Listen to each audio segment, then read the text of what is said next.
pemirsa, bersama saya Priska Papilaya, Anda menyaksikan Sindo Sore. Pemirsa, mahasiswa menggelar puncak aksi unjuk rasa bertajuk Indonesia Gelap di kawasan Patung Kuda dan Istana Negara Kamis sore. Aksi ini merupakan tindak lanjut dari aksi unjuk rasa yang dilakukan Senin lalu. Badan Eksekutif Mahasiswa Seluruh Indonesia hari ini kembali menggelar aksi unjuk rasa bertajuk Indonesia Gelap yang dilakukan mulai pukul 16 waktu Indonesia Barat. Dalam aksi unjuk rasa kali ini, mahasiswa menyampaikan sejumlah tuntutan baru dari Badan Eksekutif Seluruh Mahasiswa Indonesia. Di antaranya yaitu mengkaji ulang Instruksi Presiden Nomor 1 Tahun 2025 yang berfokus pada efisiensi belanja, transparansi status pembangunan dan pajak rakyat, evaluasi besar-besaran program makan bergizi gratis, menolak revisi Undang-Undang Minerba dan Dui Fungsi TNI, hingga menolak cawe-cawe Jokowi dalam pemerintahan Prabowo. Dan kemudian dia sampai memberikan pendidikan kepada negara.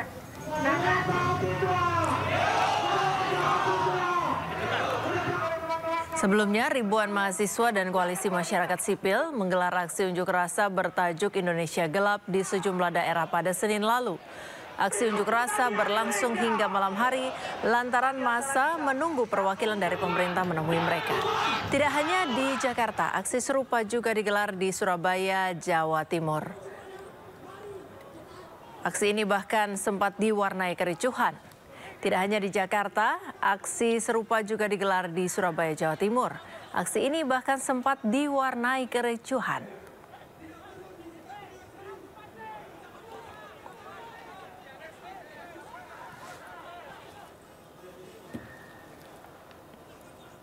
Pemirsa, Koordinator Pusat Badan Eksekutif Mahasiswa Seluruh Indonesia, Herianto, menegaskan bahwa terdapat 9 tuntutan terbaru dalam puncak aksi unjuk rasa Indonesia Gelap.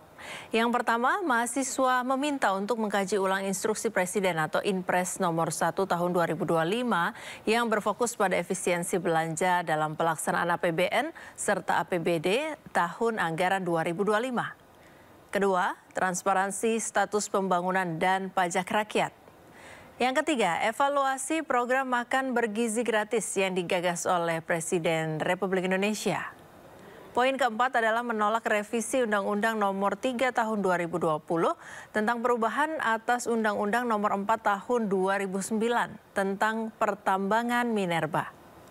Kelima, menolak Dui Fungsi TNI.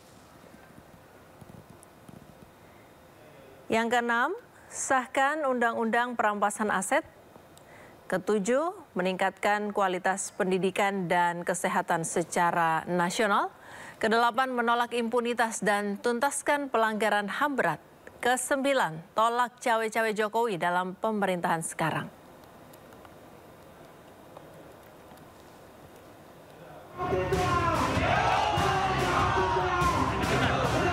Aksi demonstrasi besar-besaran bertajuk Indonesia Gelap digelar massa yang tergabung dalam Badan Eksekutif Mahasiswa se-Indonesia di kawasan Patung Kuda, Jakarta Pusat.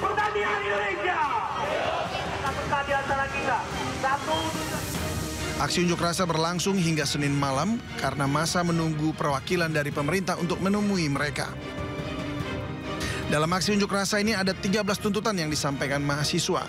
Salah satunya meminta Presiden Prabowo mencabut Instruksi Presiden Nomor 1 Tahun 2025 terkait efisiensi anggaran.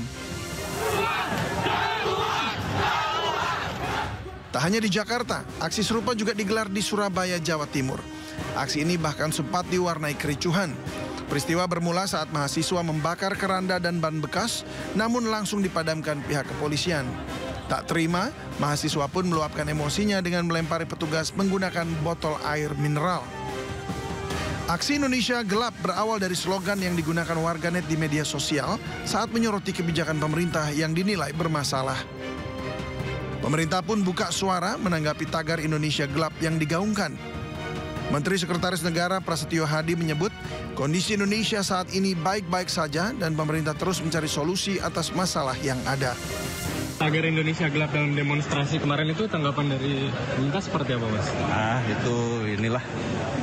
Ya, namanya kebebasan berekspresi, tapi tolong sekali lagi ya jangan membelokkan. Mana nggak ada Indonesia gelap. Kita akan menyongsong Indonesia bangkit. Meski diwarnai penolakan dan gelombang aksi unjuk rasa, pemerintah menegaskan tak akan membatalkan kebijakan efisiensi anggaran. Pasalnya efisiensi dilakukan pada kegiatan dan program yang dinilai tak produktif. Tim Liputan iNews melaporkan. Untuk mengetahui informasi terkini terkait aksi unjuk rasa bertajuk Indonesia Gelap, kita sudah terhubung dengan rekan Indra Setiabudi di kawasan Patung Kuda, Jakarta. Indra, selamat sore. Bagaimana situasi terkini di sana?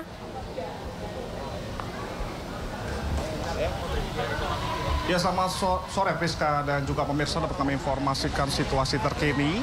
BEM Indonesia kembali melakukan orasi di Patung Kuda Jakarta Pusat, di mana hingga saat ini ratusan mahasiswa sudah meramaikan memadati area di Jalan Merdeka, sehingga kepolisian menutup sementara jalur Merdeka Barat. Ini tidak bisa dilalui dikarenakan ratusan mahasiswa sudah berkumpul dan melakukan orasi. Dan dapat kami informasikan juga, saat ini kami menyampaikan bahwasanya mahasiswa ini sudah melakukan orasi maupun juga membakar ban untuk sebagai bentuk penolakan dari kebijakan pemerintah yang sebelumnya kita tahu bahwasanya beberapa hari kemarin ini BEM melakukan orasi, yang mana perlu diketahui orasi tersebut ada 5 tuntutan dari mahasiswa untuk melakukan orasi, yakni mencabut instruksi Presiden nomor 1 tahun 2005 karena menetapkan pemangkasan anggaran yang tidak berpihak pada rakyat. Namun hingga sampai saat ini, Priska dan juga pemirsa, kami melihat dan kami juga memantau terkait data terkini bahwasannya tuntutan BEM Indonesia ini beda dengan tuntutan kemarin yang beberapa hari kemarin telah digaungkan di Patung Kuda Jakarta Pusat. Dan saat ini saya akan mencari salah satu mahasiswa untuk mengetahui apa saja sih tuntutan dari mereka terkait dalam orasi pada kali ini. Selamat sore. Boleh tahu kan namanya siapa, Kak? Kiraina. Oke. Bagaimana, beda nggak dengan orasi BEM kemarin dengan saat ini? Mungkin apa yang menjadi beda dan tuntutan apa saja sih yang diorasikan ataupun digaungkan pada hari ini? Oke, untuk aksi kali ini udah pasti itu beda sama tuntutan yang kemarin. BMC kali ini itu menuntut 9 tuntutan, dan yang 3 saya ingat itu udah pasti mengkaji ulang Impres nomor 1 tahun 2025, kemudian ada transparansi status pembangunan dan pajak rakyat, dan yang ketiga itu udah pasti evaluasi besar-besaran tentang program makan bergizi gratis. Itu aja. Terima kasih. Mungkin harapan untuk dalam orasi hari ini, harapan hari ini mungkin ada yang ditemukan siapa atau ketemu mahasiswa seperti apa harapannya, Kak? Ya, harapannya udah jelas ya, bagaimana pemerintah bisa dengerin lagi suara mahasiswa ataupun berpihak sama masyarakat. Apalagi di sini teman-teman mahasiswa udah turun bersama-sama untuk menyuarakan apa yang sebenarnya mereka butuhkan. Jadi yang saya harapin udah pasti gimana program kedepannya dari pemerintah juga lebih selektif dan tidak terlalu buru-buru untuk membuat suatu kebijakan ataupun keputusan. Oke, terima kasih Mbak Kirana.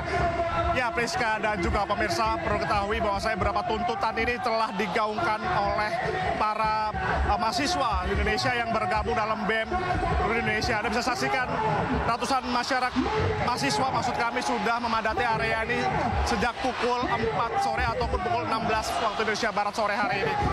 Dari sampai saat ini orasi terus digaungkan, yang mana mereka menginginkan perwakilan dari istana melakukan jawaban terkait sejumlah pertanyaan ataupun orasi yang mereka gaungkan untuk agar pemerintah bisa lebih transparan dalam proses melakukan kebijakan apapun.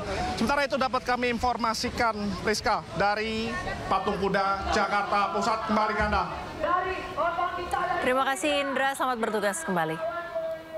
Kepala daerah dan wakil kepala daerah terpilih Pilkada 2024 dilantik oleh Presiden Prabowo Subianto di Istana Negara hari ini.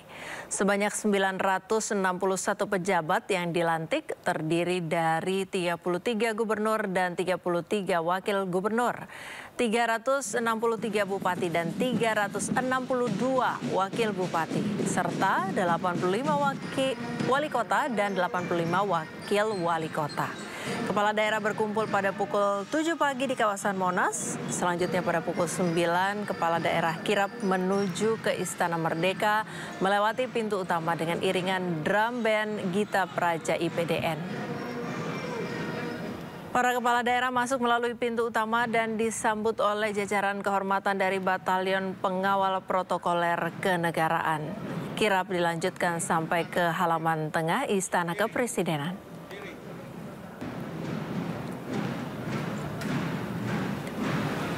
Pelantikan kepala daerah ini merupakan yang pertama kali digelar secara serentak di Istana Kepresidenan. Selesai dilantik, para kepala daerah akan mengikuti retreat atau pembekalan di Akademi Militer Magelang, Jawa Tengah dari tanggal 21 hingga 28 Februari 2025. Sebagai Bupati, sebagai Wakil Bupati, Presiden Prabowo mengambil sumpah jabatan 961 pejabat daerah. Wakil Wali Kota. Sebelumnya Presiden meminta kesediaan para kepala daerah terpilih untuk mengucap sumpah berdasarkan agama dan keyakinan masing-masing. Ada 6 kepala daerah perwakilan yang secara simbolis membaca sumpah berdasarkan 6 agama masing-masing. Setelah pembacaan sumpah, para kepala daerah mendapat tanda pangkat dan menekan berita acara pelantikan. Dan menjalankan segala saudara-saudara. Pertama-tama saya ingin ucapkan selamat atas pelantikan saudara-saudara. Saya juga ingin menyampaikan selamat atas mandat yang diberikan oleh rakyat dari daerah masing-masing. Saya juga ingin menyampaikan selamat atas terpilihnya saudara-saudara menjadi kepala daerah masing-masing. Saudara-saudara, ini saya kira adalah momen bersejarah. Pertama kali di negara kita lantik 33 gubernur, 33 wakil gubernur, 363 bupati, 362 wakil bupati, 85 wali kota, 85 wakil wali kota, dengan total 961 kepala daerah dari 481 daerah. Dilantik serentak di Istana Merdeka oleh Kepala Negara.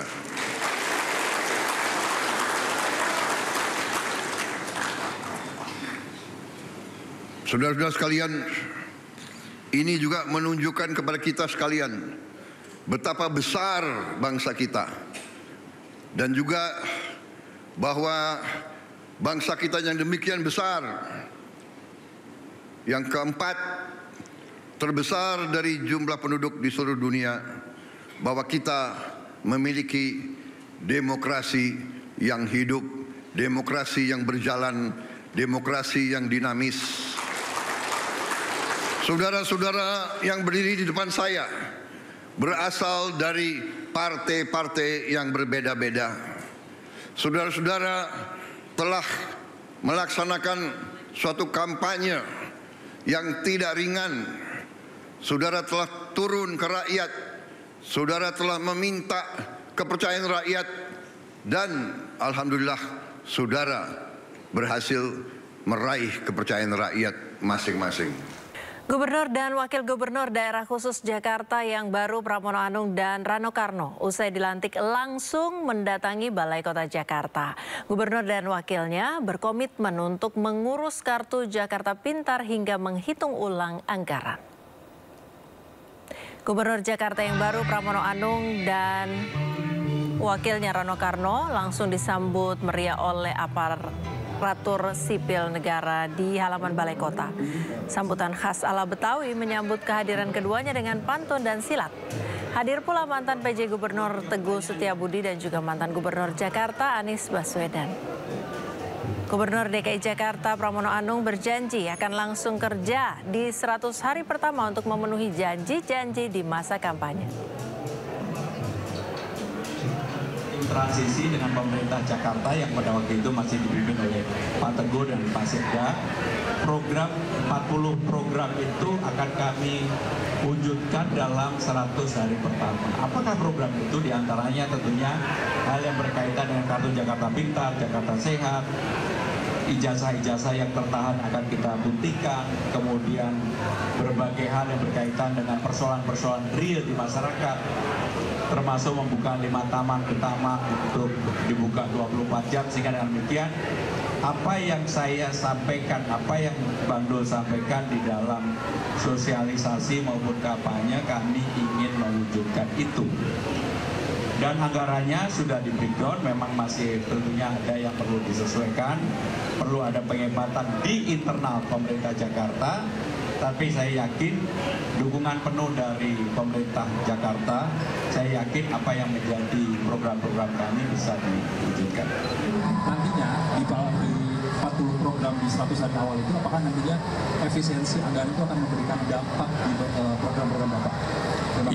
Iya, kalau saya katakan tidak ada dampak sama sekali tidak mungkin. Tetapi yang paling utama adalah pemerintah Jakarta yang dipimpin oleh saya dan Bang Dul, apapun yang dilakukan dalam rangka efisiensi itu kami memberikan dukungan sepenuhnya. Dan kami juga akan melakukan efisiensi ke internal kami sendiri untuk memperbaiki kinerja Jakarta dengan tentunya dengan kerjasama dan juga pembicaraan secara terbuka dengan DPRD Jakarta. Kami yakin bahwa tidak akan terpengaruh atau mengganggu program-program yang ada di Jakarta. Pemirsa, Anton Ahmad Saragi dan Beni Gusman Sinaga resmi dilantik menjadi Bupati dan Wakil Bupati Simalungun periode 2025-2030. Pasangan Bupati Simalungun yang baru dilantik ini optimis dapat memajukan Kabupaten Simalungun menjadi lebih baik lagi.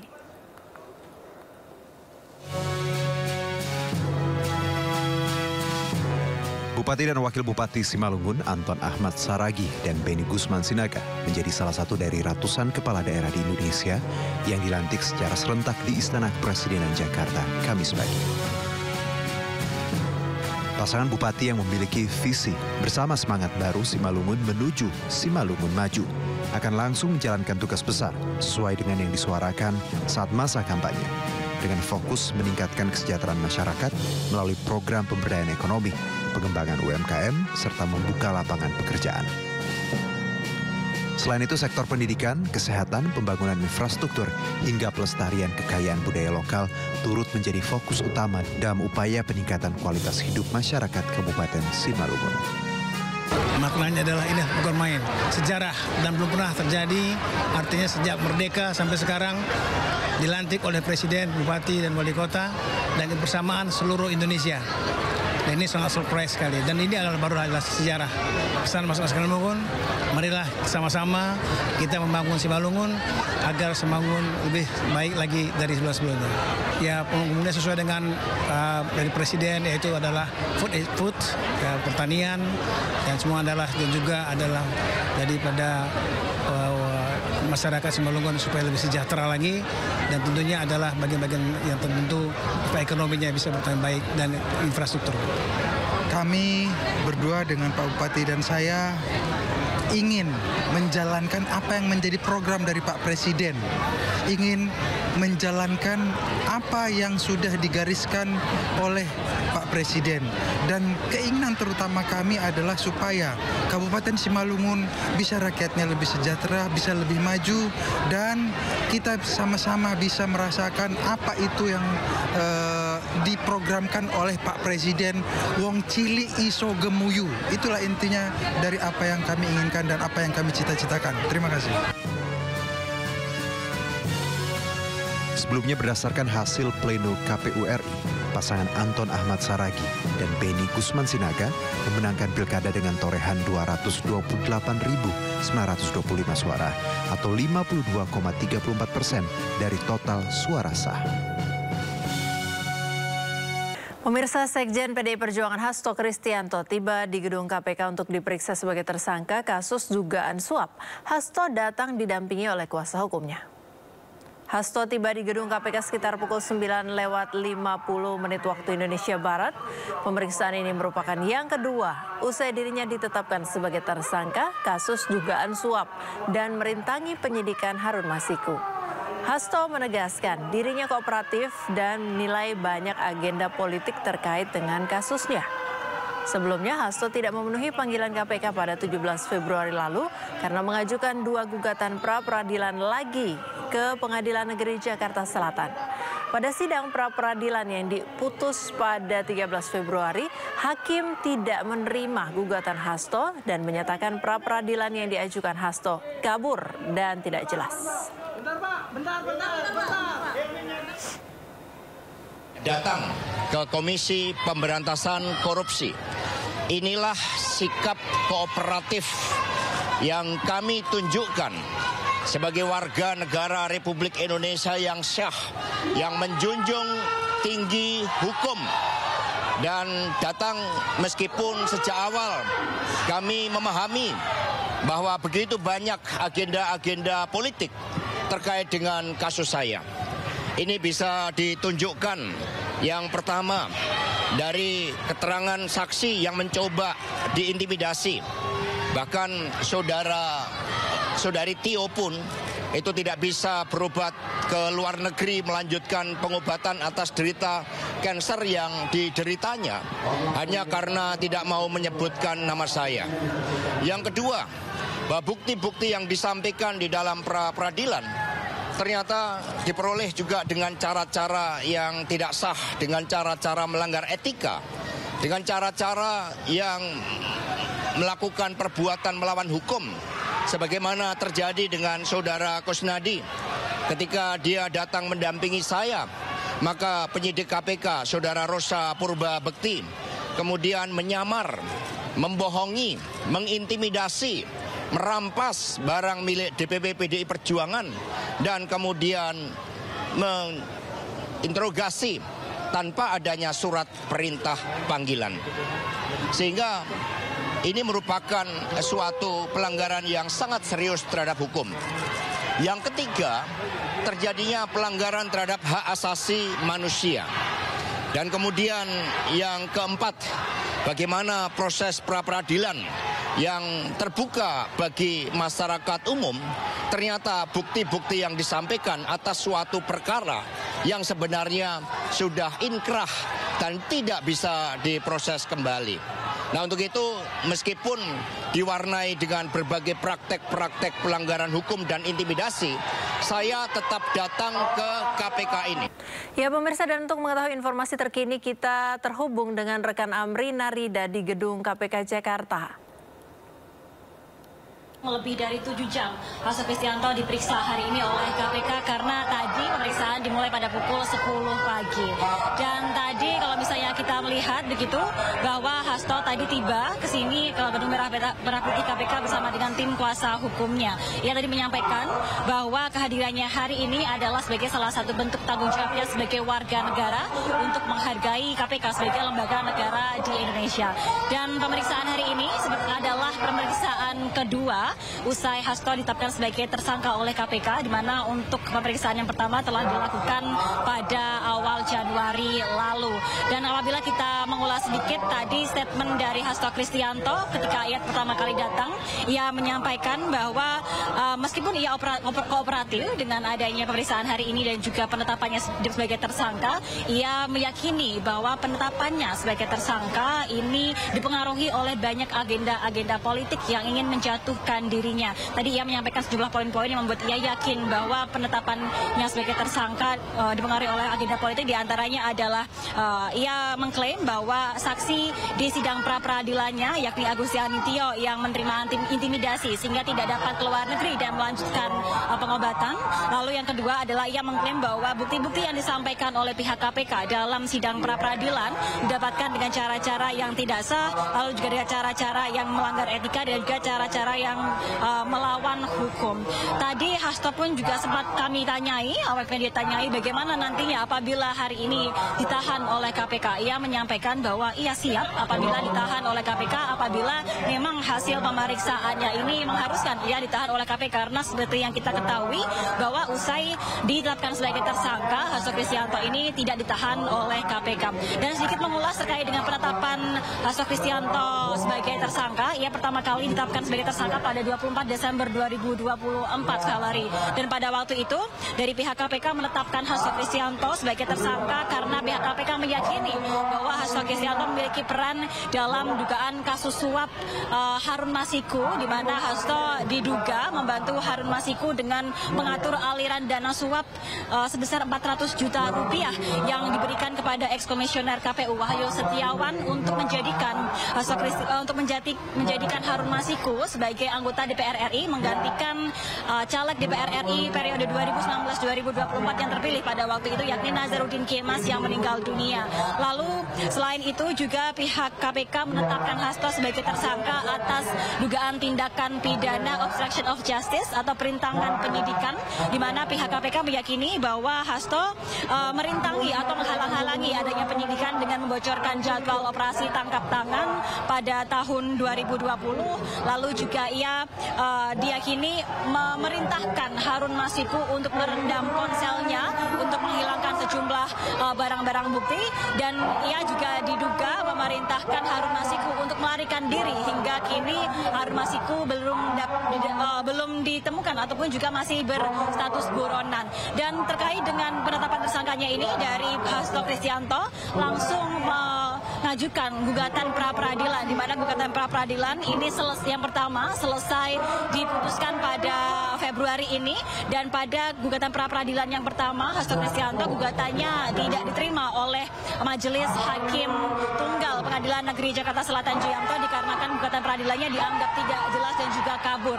Usai pra peradilannya tidak diterima, Hasto kemudian mengajukan lagi pada tanggal 17 Februari 2025 ia mengajukan gugatan pra peradilan dua hal terkait dengan keabsahan statusnya sebagai tersangka terkait dengan kasus dugaan korupsi kasus Harun Masiku, dan juga gugatan pra peradilan diajukan oleh Hasto Kristianto untuk menguji keabsahan statusnya sebagai tersangka terkait dengan statusnya sebagai tersangka dalam kasus obstruction of justice. Kita masih menantikan bagaimana nanti jawabannya pemeriksaan pada hari ini, dan kami pun juga sekarang masih menunggu kapan pemeriksaan ini selesai. Valerie. Damrina Rida melaporkan langsung dari Gedung KPK Jakarta. Kita ke informasi selanjutnya, pemirsa. Pengadilan Negeri Jakarta Utara kembali menggelar sidang lanjutan dua pengacara Hotman Paris Hutapea dan Rasman Nasution atas kasus pencemaran nama baik. Agenda sidang kali ini yakni mendengarkan keterangan saksi dari pihak penggugat. Sidang kasus dugaan pencemaran nama baik yang melibatkan pengacara Hotman Paris dan Rasman digelar tertutup. Agenda sidang yaitu mendengarkan keterangan saksi penggugat yakni Hotman Paris Hutapea yang menjadi korban atas dugaan pencemaran nama baik yang dilakukan oleh Rasman Arif Nasution. Untuk mengantisipasi kericuhan seperti di sidang sebelumnya, sejumlah petugas kepolisian turut mengawal jalannya sidang. Penyanyi Agnes Monica bertemu Menteri Hukum Supratman Andi Atgas. Kedatangan Agnes untuk membahas regulasi hak cipta setelah namanya terseret dalam gugatan yang dilayangkan komposer Ari Bias. Agnes Monica mendatangi kantor Kemenkum Jakarta Selatan usai kasusnya dengan Ari Bias menyangkut royalti ramai jadi perbincangan. Menurut Agnes Mo, kedatangannya kali ini untuk berdiskusi soal Undang-Undang Hak Cipta. Sebelumnya Pengadilan Niaga Jakarta Pusat menjatuhkan hukuman denda kepada Agnes Mo terkait penggunaan karya Ari Bias berjudul Bilang Saja. Agnes didenda sebesar 1,5 miliar rupiah.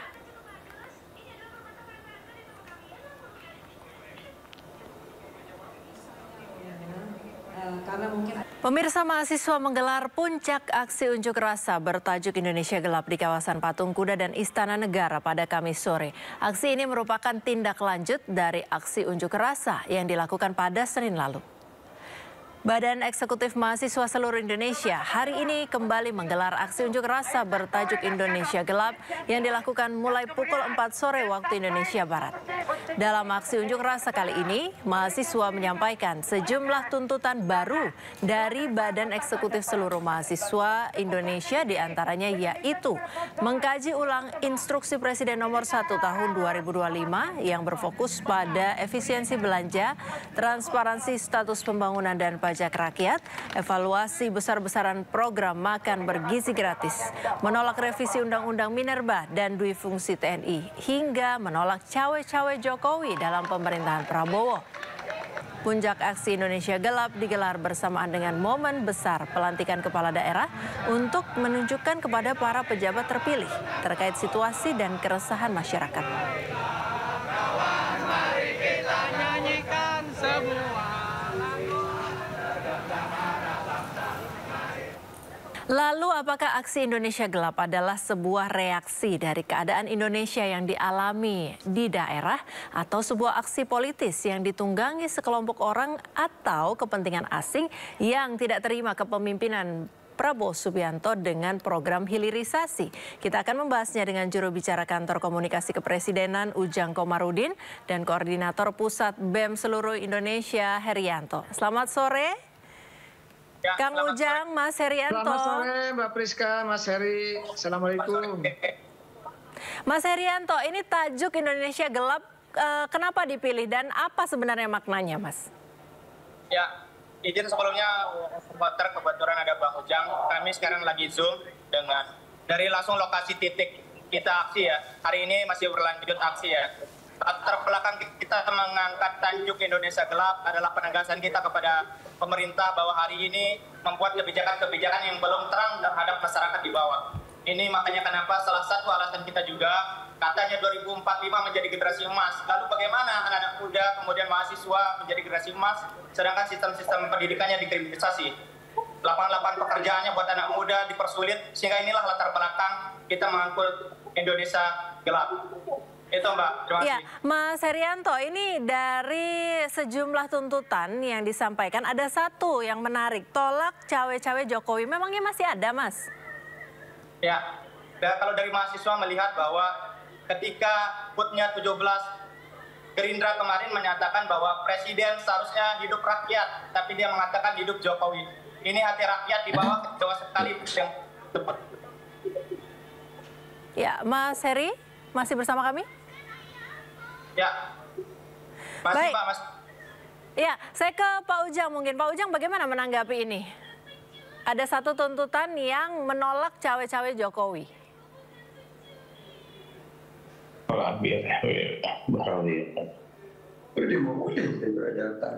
Ya, Kang Ujang? Ya, Mbak Priska. Ya, Kang Ujang, ini tadi saya bertanya kepada Mas Herianto bahwa ada satu poin yang menarik, menolak cawe-cawe Jokowi. Ya. Kami tentu tidak mau berspekulasi atau menanggapi hal seperti itu, yaitu bagian daripada tuntutan teman-teman mahasiswa. Itu adalah wilayah mahasiswa sendiri ya. Dan dalam konteks demokrasi, siapapun, kelompok manapun, individu maupun kelompok bisa menyatakan pendapatnya di ruang demokrasi di Indonesia. Tapi kami perlu jelaskan juga bahwa Indonesia tidak gelap ya. Indonesia masih terang, masih bercahaya gitu. Karena banyak program-program yang sudah dilakukan oleh Bapak Presiden. MBG itu adalah program spesial. Dan pertama bayangkan di Asia Tenggara, dan ini dipuji juga oleh ilmuwan-ilmuwan luar negeri. Dan program yang bagus ini jangan sampai didegradasi untuk kepentingan tertentu. Dan ini kan disambut oleh rakyat Indonesia, bahkan ibu hamil, ibu menyusui, anak-anak balita, termasuk anak-anak SD, SMP, SMA, itu mendapatkan makanan yang bergizi, yang tentu ini ujungnya adalah bagaimana menghadirkan Indonesia Emas 2045. Yang kedua perlu kami sampaikan, ini jangan lupa cek kesehatan gratis juga bagi adik-adik mahasiswa rakyat Indonesia yang berulang tahun, silahkan cek kesehatan gratis. Ini program terbesar dalam sejarah Republik Indonesia di bidang kesehatan yang akan menyasar 280 juta rakyat Indonesia. Lalu bagaimana Pak Presiden menginginkan gitu bahwa biaya haji juga turun, UMP juga naik 6,5%, tiket pesawat di Nataru juga turun 10%. Lalu juga jangan lupa listrik itu juga 50% diskon. Lalu pemutihan kredit bagi UMKM, petani dan nelayan. Dan jangan lupa juga teman-teman mahasiswa juga kan tidak ada yang dipotong terkait dengan pelayanan publik, terkait dengan bantuan sosial, terkait dengan beasiswa, itu tidak ada yang diefisiensikan. Jadi disinilah sebenarnya jangan salah paham adik-adikku semua, kami pemerintah ingin berpihak kepada rakyat Indonesia begitu. Baik, sudah bergabung bersama kita di sore hari ini juga Bapak Adi Prayitno, pengamat politik. Pak Adi, tadi kami sudah mendahului dengan Mas Herianto dari pihak mahasiswa dan juga Kang Ujang dari Kantor Komunikasi Kepresidenan mengenai Indonesia gelap. Kalau Indonesia gelap ini bagaimana Anda melihatnya? Gambaran Indonesia gelapkah? Karena tadi Kang Ujang, kalau dari mahasiswa menganggap Indonesia ini gelap gitu. Kalau dari Kang Ujang bilang enggak, Indonesia masih terang kok gitu. Bagaimana Anda lihat? Saya kira ada dua hal. Pertama, cara mengukur apakah Indonesia itu gelap ataupun terang benderang. Pertama tentu kalau kita melihat survei-survei yang berbasiskan kuantitatif, survei opini publik tentu mengindikasikan bahwa persepsi publik secara umum masih memberikan kode positif kepada pemerintah Prabowo dan Gibran, terutama di 100 hari pertama. Karena mereka yakin bahwa Gibran ini akan mampu sama Pak Prabowo tentu saja sebagai presiden membuat Indonesia itu akan menjadi Indonesia yang baik-baik saja. Meski pada saat yang bersamaan ada variabel yang kedua, kita tidak bisa menutup mata bahwa ada kelompok-kelompok masyarakat lain, terutama yang sifatnya kualitatif, kelompok-kelompok kritis, kemudian kelompok-kelompok aktivis dan mahasiswa yang menganggap bahwa Indonesia itu sedang tidak baik-baik saja atau disebut dengan Indonesia gelap. Apa indikasinya? Tentu misalnya salah satunya masih banyak persoalan kemiskinan, masih banyak persoalan pengangguran, akses terhadap dunia kerja, itu sampai hari ini belum bisa dimaksimalkan oleh pemerintah. Jadi itulah yang saya sebutkan. Jadi sangat tergantung bagaimana cara melihatnya secara umum. Tapi biasanya kalau saya membaca data-data survei, untuk kelas menengah ke bawah yang jumlah persentase masyarakat itu secara umum 65%, itu memang menyatakan optimis dan positif dengan persepsi publik mereka bahwa Prabowo dan Gibran adalah sebagai sosok pemimpin yang memang layak untuk diapresiasi. Tapi untuk kelas menengah ke atas, kelas menengah tentu di sini salah satunya adalah mahasiswa, kelompok-kelompok aktivis, kemudian pegiat demokrasi, kelompok-kelompok di civil society yang jumlah persentasenya sekitar 20-25%, memang memberikan catatan-catatan kritis kepada Prabowo dan Gibran, ya, terutama hal-hal yang sampai saat ini belum tuntas, kemiskinan, tentang pengangguran, termasuk juga soal akses terhadap dunia pekerjaan. Jadi itu sebenarnya Mbak, kenapa perang opini yang terjadi antara kelompok-kelompok yang menganggap Indonesia gelap gulita versus Indonesia emas per hari ini itu kuat. Karena memang saya kira segmentasi persentase masyarakat kita secara umum, pola pikirnya tidak bisa diseragamkan. Baik, tapi minimal kita ada potret yang kemudian bisa dijadikan sebagai guidance. Ya, jadi Mas untuk Adi, masyarakat kelas Ya, Mas Adi, kalau Anda bicara tentang data survei yang sifatnya trennya ke arah positif, begitu responnya terhadap pemerintahan di 100 hari pertama, kemudian kami sering memantau media sosial dan juga aksi-aksi di rekan-rekan mahasiswa bahwa catatannya kritik, begitu. Kemudian ada tagar Indonesia gelap, kabur aja dulu, dan itu gapnya di mana sebenarnya? Kenapa ada yang pro banget, ada yang kontra banget gitu? Kalau mau jujur sebenarnya Mbak, tagar-tagar soal Indonesia gelap, tagar soal misalnya Indonesia tidak baik-baik saja atau kabur saja dulu, ini kan memang ramai di X, di IG dan TikTok. Kalau kita cek satu persatu, pengguna IG, Twitter, dan TikTok adalah mereka yang terkonfirmasi masyarakat kelas menengah ke atas. Masyarakat menengah ke atas ini secara persentase memang tidak sebanyak kelas menengah ke bawah.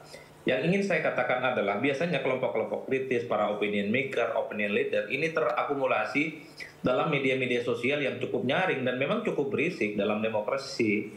Dan bagi saya itu sah saja ketika ada pihak kelompok tertentu seperti mahasiswa memberikan catatan-catatan yang agak sedikit menor terhadap pemerintahan hari ini. Ya, baik. Mas Adi. Apa? Itu nggak bisa dibantah. Tapi kan pada saat yang bersamaan ada masyarakat juga yang menganggap Indonesia baik-baik saja. Ya, bagi saya inilah berdemokrasi, nggak perlu harus sama pola pikirnya.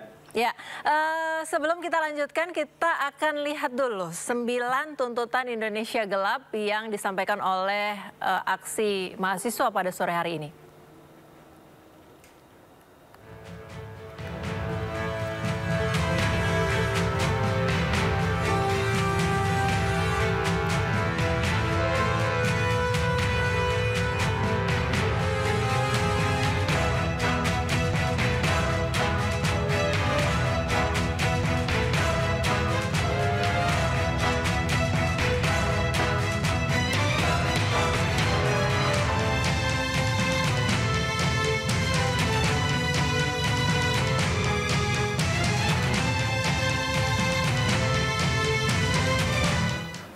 Ya, kita kembali ke sesi dialog. Saya ke Mas Herianto dari pihak mahasiswa. Mas Herianto, ini ada perbedaan antara poin tuntutan di aksi sebelumnya dan aksi saat ini. Apa bedanya dan apa yang menjadi titik perubahan?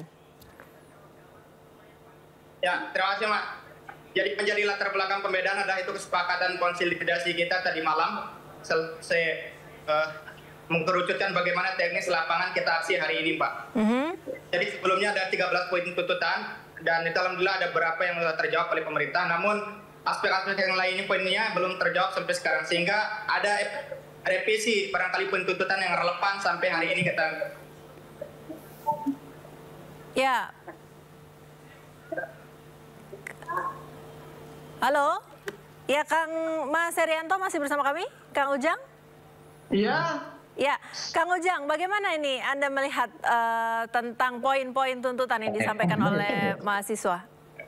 Ya, kami melihat dari beberapa hari yang lalu ya. Pertama tuntutannya itu ada 7, lalu berubah ke 13, lalu berubah lagi ke 9 gitu.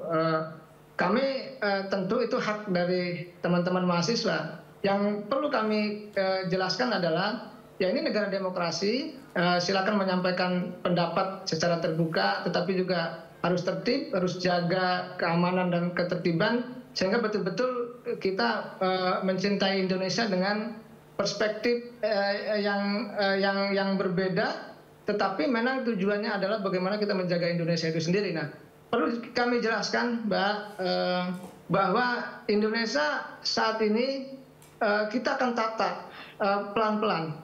Secara bertahap, step by step. Apa yang dilakukan oleh Pak Prabowo sudah banyak saya sampaikan tadi, kami sampaikan tadi, bahwa ke depan sudah mulai kan bagaimana KPK, Kejaksaan, Pengadilan, termasuk juga kepolisian sudah mulai greget lagi untuk menindak para koruptor. Kemarin salah satu dirjen di Kemenkumham ditangkap, lalu juga di Kementerian Kehutanan 28 izin ilegal juga dicabut. Pagar laut juga dicabut. Kami ke depan memastikan bahwa apa yang menjadi garis kebijakan Bapak Presiden betul-betul tidak lain dan tidak bukan kepentingan masyarakat bangsa negara. Baik, kami perlu sampaikan juga. Ya, kami sudah tangkap maksudnya. Ya, silakan singkat saja boleh tambahan. Ya, Indonesia tetap bercahaya, tetap terang. Kami hormati apa yang disampaikan oleh mahasiswa, begitu juga apa yang disampaikan oleh Bang Adi Prayitno. Kita terbuka untuk terus berdialog, terus memastikan bahwa Indonesia baik-baik saja. Sehingga apa? Sehingga anak-anak muda Indonesia itu betul-betul punya kontribusi besar dalam konteks mengawal demokrasi di Republik ini. Baik, terima kasih. Kalau pemerintah programnya bagus, ya tentu perlu diapresiasi. Jangan yang bagus didestruksi. Baik, itu baik. yang tidak baik begitu. Baik, terima kasih Mas Kang Ujang. Mas Adi bagaimana? Ada respon? Ya, saya kira memang dalam konteks demokrasi secara substansi pasti opini publik terbelah.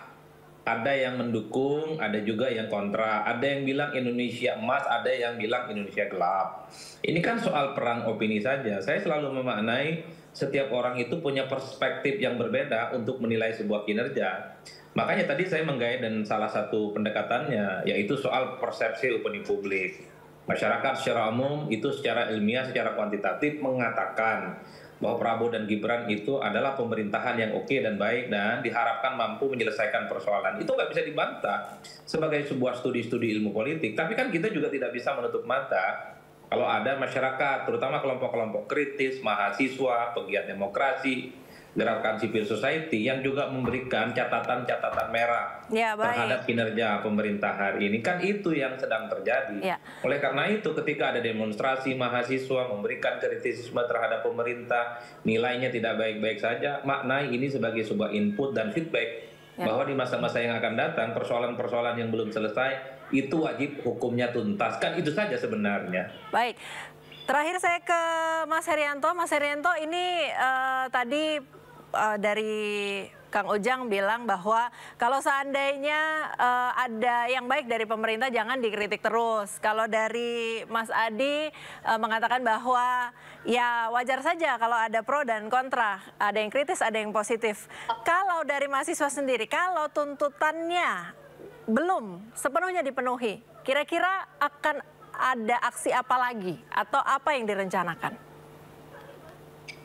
Ya, saya izin menanggapi bagaimana narasi yang disampaikan Mas Ujang. Ketika ada hal baik yang memang yang harus kita support. Cuma jangan anggap kita yang kritik ini seolah-olah pembenci dari pemerintah itu sendiri. Hari ini sedang berlanjut aksi di belakang saya. Namun apakah ada itikat baik dari pemerintah untuk menemui masa aksi? Tidak kan? Kita lihat Mas Ujang duduk-duduk ber-AC di dalam. Sedangkan masa aksi rakyat lihat di belakang. Hal inilah yang kita respon, makanya kenapa Indonesia begitu gelap. Baik, baik. Terima kasih. Saya tanggapi sebentar. Saya tidak ber-AC kok. Saya AC jam 4 juga sudah dimatikan begitu. Kami juga melakukan tindakan-tindakan yang terukur. Yang kedua, Mas Heri, kita harus objektif juga. Karena kita sama-sama juga, Mas Adi juga mantan demonstran. Artinya sesuatu itu harus diukur dengan indikator-indikator yang objektif. Silakan berdemonstrasi dengan sebebas-bebasnya, tertib, dan silakan mengkritik tadi objektif, konstruktif, berbasiskan data. Yang kami ingin sampaikan adalah memastikan jangan sampai program yang sudah baik, yang sudah kami lakukan, itu dekonstruksi. Ini yang menjadi persoalan. Dan kami menghormati dan menghargai Mas Heri ya, sebagai aktivis yang luar biasa saya rasa. Ya, Mas Heri tadi sampaikan mengkritik sedikit tentang Kang Ujang. Apakah memang betul hari ini belum ditemui oleh pihak pemerintah? Ya, jelas. Sampai sekarang makanya kenapa ada aksi hari Senin, hari Selasa, dan puncaknya hari Kamis hari ini. Bahkan jadi harapannya ditemui kemudian duduk bicara bersama atau bagaimana? Sebenarnya sederhana yang diminta mahasiswa, apakah pemerintah berpihak terhadap rakyat atau tidak. Sebenarnya kita tidak mau masuk. Seharusnya pemerintah yang harus hadir di tengah-tengah kebutuhan dari masyarakat. Sekarang kan mahasiswa memperjuangkan bagaimana aspirasi rakyat itu sendiri. Namun sampai sejauh ini, ketika kita solidaritas terletak di daerah hari Senin, Selasa, Rabu, hingga puncaknya Kamis ini, sampai sejauh ini tidak ada pihak pemerintah, istana maupun kementerian terkait untuk menemui masa aksi. Ini kan mencerminkan bahwa tidak ada keberanian dari pemerintah sendiri menemui masa aksi. Baik, itu dia harapan dari masa aksi yang mengatakan bahwa mewakili dari aspirasi masyarakat, Kang Ujang. Terima kasih Kang Ujang, Mas Herianto dan juga Mas Adi yang sudah bergabung bersama kami di Dialog Sindo sore-sore hari ini. Sama-sama Mbak Priska, Mas Heri, Bang Adi. Assalamualaikum. Ya pemirsa, kita ke informasi selanjutnya. Efisiensi anggaran yang gencar dijalankan oleh pemerintahan Prabowo Gibran akan terus berlanjut. Dana yang terkumpul akan digunakan untuk membiayai program unggulan pemerintah termasuk ke-15 proyek raksasa.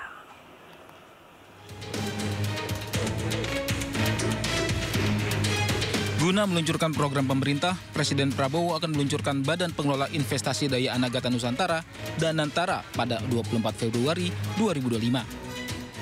Danantara akan mengawal 15 mega proyek nasional yang telah disiapkan. Dalam pidatonya di HUT Partai Gerindra, Presiden Prabowo pastikan tidak akan bergantung pada investasi asing. 15 proyek, mega proyek yang miliar-miliar dolar kita mulai tanpa kita minta investasi dari luar negeri. Kita akan wujudkan cita-cita Bung Karno, berdiri di atas kaki kita sendiri. Kita tidak akan minta-minta. Ada yang datang dari luar, hanya bisa bilang, silakan, Anda mau masuk ke Indonesia, kami terbuka. Tapi kita tidak akan mengemis. Selain mengawal proyek raksasa milik pemerintah, Danantara juga akan mengelola sejumlah BUMN. Daftar BUMN yang dikelola Danantara adalah Bank Mandiri, Bank BRI, Bank BNI, PLN, Pertamina, Telkom Indonesia, dan Min ID. Presiden Prabowo pun mengajak presiden sebelumnya untuk menjadi pengawas Danantara. Aset awal Danantara sebesar 14.000 triliun rupiah. Tahun ini dana sebesar 20 miliar rupiah akan dialokasikan untuk proyek-proyek strategis. Tim Liputan iNews melaporkan. Usai pelantikan, para kepala daerah dijadwalkan mengikuti retreat atau pembekalan di Lembah Tidar Akademi Militer Magelang. Seperti apa kesiapan para kepala daerah? Kita akan membahasnya bersama Bupati Lombok Utara, Najmul Akhir. Selamat sore, Pak Najmul. Selamat sore. Assalamualaikum warahmatullahi wabarakatuh. Waalaikumsalam. Bagaimana Pak tadi pelantikan di Istana? Ada beberapa arahan sepertinya dari Presiden ya. Apa arahan yang Bapak tangkap? Baik. Alhamdulillah tadi pelantikan berjalan sangat lancar ya, karena memang disiapkan sebelumnya melalui gladi kotor, gladi bersih ya, dan memang saya rasakan cukup khidmat ya, karena kepala daerah tentu melihat momentum ini sebagai momentum yang bersejarah ya. Kemudian kalau kita bicara dari sisi arahan Presiden, saya sekali lagi seperti yang pernah saya sampaikan melihat pidato beliau itu adalah pidato kebangsaan ya. Jadi bagaimana kita ini adalah bangsa yang besar ya, kemudian tidak boleh bercerai-berai ya, kemudian kemajuan Indonesia ini itu tidak lepas daripada kemajuan daerah-daerah. Maka ada satu kata kunci yang saya tangkap dari beliau tadi itu dan saya sangat terkesan, yaitu singkat ya tapi padat maknanya. Beliau mengatakan kita ini adalah pelayan rakyat. Jadi pelayan rakyat, itu intinya menurut saya. Baik, kalau Bapak melihat arahan Presiden tadi, kepala daerah itu abdi rakyat, kalau tidak salah kalimatnya seperti itu ya. Abdi rakyat, pelayan rakyat, harus mengabdi kepada rakyat dan kepentingan rakyat. Kalau di Lombok Utara sendiri, apa yang akan dilakukan sebagai pelayan rakyat itu, Pak? Alhamdulillah, saya pun dari awal ya, ketika karena saya sudah ini bupati yang kedua ya, ketika dari awal pun saya selalu menyampaikan seperti itu kepada seluruh kawan-kawan di daerah ya, kepala dinas ya, kemudian para staf-staf. Saya selalu mengatakan bahwa kita ini adalah merupakan pelayan rakyat. Jadi saya tidak suka menggunakan kata pejabat di sana itu, bahkan saya selalu mengatakan pemegang amanah. Ya, ini untuk apa kalau kita bicara pelayan atau pemegang amanah, maka itu maknanya itu dalam ya. Tapi kalau kita mengatakan pejabat ini kayaknya ya seperti gitu ya ada kebanggaan terhadap kewenangan yang ada. Padahal kewenangan yang ada dan melekat pada diri kita ini sesungguhnya ya, seperti Pak Presiden sampaikan tadi, itu adalah perspektifnya itu adalah melayani masyarakat kita.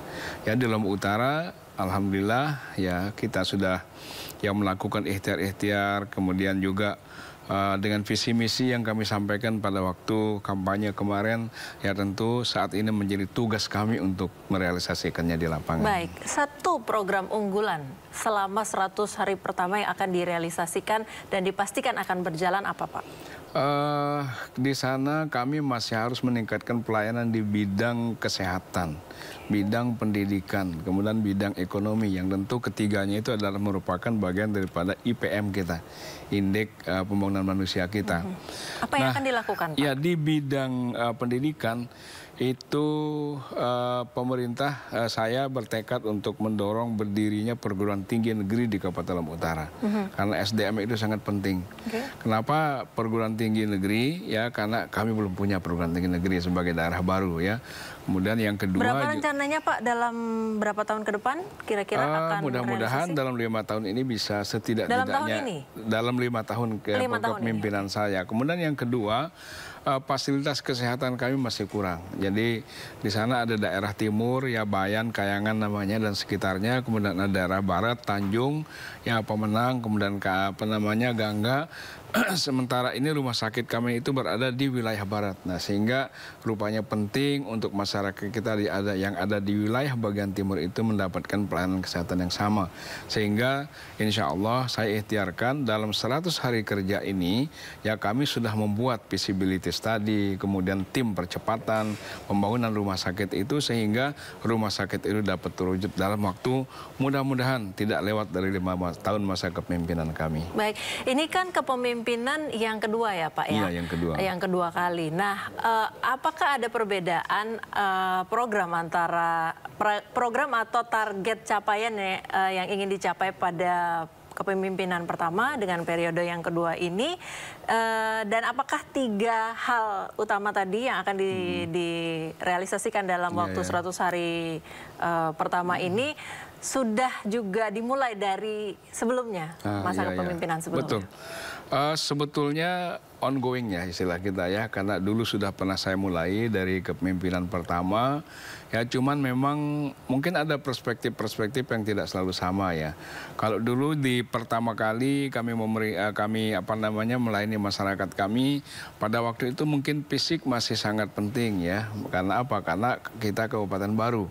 Kita harus infrastruktur ya, kantor, kemudian jalan dan sebagainya. Ya kemudian yang kedua tentu ya saat ini selain fisik menurut saya adalah yang paling juga tidak boleh kita tinggalkan adalah peningkatan sumber daya manusia kita. Ya bagaimana masyarakat Lombok Utara ini bisa cerdas ya. Kemudian kalau saya dulu istilahnya ada saber DO. Sapu bersih drop out ya, kemudian ada bosda, bos yang kita anggarkan dari anggaran daerah kita. Kemudian anak-anak kita, saya juga bekerja sama dengan LPDP ya supaya anak-anak kita ini bisa sebanyak-banyaknya kuliah S2 dan S3, karena itu menurut saya cara yang paling lurus untuk merubah masa depan itu adalah melalui pendidikan. Baik. Ya. Kemudian di bidang kesehatan juga seperti itu ya, meningkatkan pelayanan rumah sakit kita, menambah unit rumah sakit, dan kemudian tentu memperbaiki sistem-sistem pelayanan yang mungkin masih belum baik gitu. Baik, agenda untuk kepala daerah pelantikan hari ini, kemudian besok akan ada retreat selama sepekan. Itu kira-kira agendanya isinya apa Pak?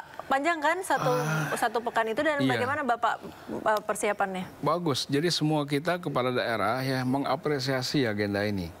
Mengapa? Karena di dalamnya itu saya melihat ada semangat kebangsaan yang tinggi ya. Kemudian ada upaya-upaya presiden untuk bagaimana supaya kepala daerah yang baru terpilih ini ya menjadi pelayan masyarakat itu benar-benar ya memahami tugas dan fungsinya. Karena nanti ada di sana materinya itu tugas dan fungsi kepala daerah, kemudian ketahanan nasional, wawasan kebangsaan dan sebagainya. Yang kesemuanya itu saya pikir sangat penting ya. Kemudian selain itu juga ya yang menurut saya penting itu adalah bagaimana menjadikan kepala-kepala daerah ini sebagai satu tim besar ya untuk membangun bangsa ini. Jadi tidak cukup kita hanya berpikir tentang daerah kita sendiri, tapi juga koordinasi dengan daerah lain. Ya. Karena majunya daerah-daerah ini juga adalah merupakan awal atau bagian daripada majunya bangsa. Jadi tentu kita tidak bisa mengatakan bangsa kita ini maju, tapi daerah-daerah kita tertinggal terus gitu. Jadi kemajuan daerah, kabupaten, kota, provinsi itu akumulasinya itu adalah merupakan kemajuan bangsa kita. Baik, maju daerahnya itu terukur dari maju masyarakatnya. Salah satunya dengan sumber-sumber kehidupan dasar. Nah, saya sempat baca-baca, saya sempat baca-baca salah satu program Bapak adalah untuk pengadaan air bersih, betul, dari air asin ya Pak ya? Boleh dijelaskan Pak sedikit Pak? Jadi, apa kira-kira kerangka programnya itu akan seperti apa dan terrealisasinya kapan kira-kira? Boleh singkat Pak? Ya begini. Dulu ketika Pak Presiden pernah mengumpulkan kepala-kepala daerah, Presiden Jokowi pada waktu itu, jadi saya ingat arahan beliau itu adalah kepala daerah itu dikatakan cerdas apabila dia bisa menggandeng pihak ketiga untuk mengelola sumber daya alamnya. Nah, kami di Lombok Utara menangkap itu peluang itu yang kalau dalam peraturan itu disebut dengan KPBU, kerjasama pemerintah dengan badan usaha. Mengapa harus bekerja sama dengan badan usaha? Karena tentu kemampuan keuangan pemerintah mungkin saja tidak cukup ya untuk mengelola sebuah proyek yang besar ya. Sehingga kita perlu kerjasama dengan pihak ketiga. Nah, di Lombok Utara kami tidak punya emas ya, kami tidak punya batu bara, tetapi air melimpah ya, terutama air laut. Air laut ini kan luar biasa tersedia. Nah, insya Allah air laut itu kami kerjasama dengan sistem KPBU, kemudian kami naikkan ke darat dan menjadi air yang bisa diminum oleh masyarakat kita. Itu adalah ikhtiar kita, satu untuk melayani masyarakat, yang kedua adalah untuk menjaga ketahanan sektor pariwisata kita. Karena bagaimanapun ya hotelnya bagus, baik, tapi kalau airnya kurang ya tentu tidak akan bisa berjalan dengan baik. Baik, terima kasih Pak Najmul Ahyar, Bupati Lombok Utara sudah bergabung bersama kami dan datang mampir ke studio setelah pelantikan. Selamat bertugas Bapak, semoga lancar tugas selama 5 tahun ke depan. Terima kasih banyak. Pemirsa, informasi tadi menutup Sindo sore hari ini. Jangan lupa Anda bisa mendapatkan informasi terkini dan terbaru melalui portal yang menghadirkan berita daerah, berita nasional, dan juga berita internasional lengkap di sindonews.com. Saya Priska Papila yang mewakili tim redaksi yang bertugas pamit undur diri. Terima kasih dan sampai jumpa.